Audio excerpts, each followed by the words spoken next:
everybody, and welcome to Texas Technique Thursday.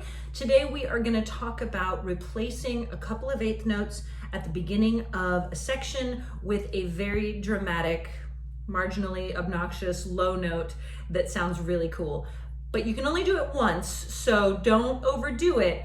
But if you do it, it does add a lot of drama and impact to your tune. So I'm going to use Sally Johnson as an example.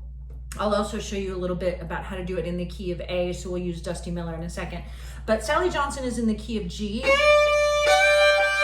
All right, so the melody of Sally Johnson is like, right, that's the first section, 3, 4, right?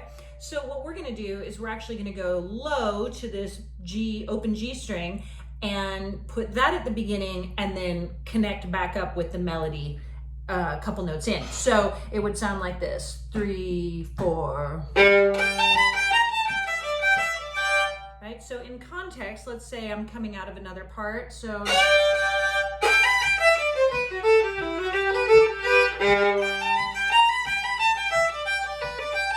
Right, so I would recommend if you're going to do this, it's really fun to do, but lean into that low note, make it loud, make it, hardcore, really push on it.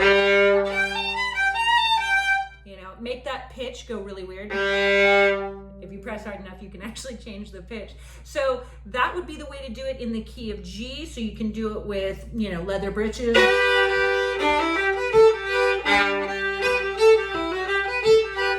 of like that.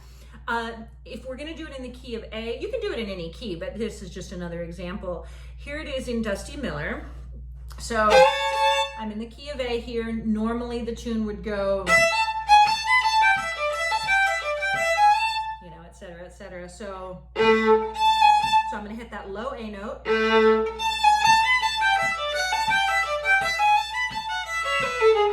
So coming out of,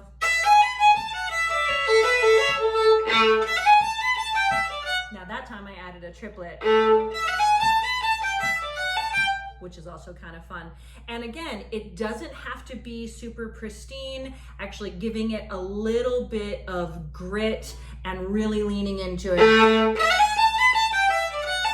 gives it even more fire and drama and impact. So take those first couple of eighth notes, replace them with the lower octave note, and you will have a really cool Texas style addition to your tune.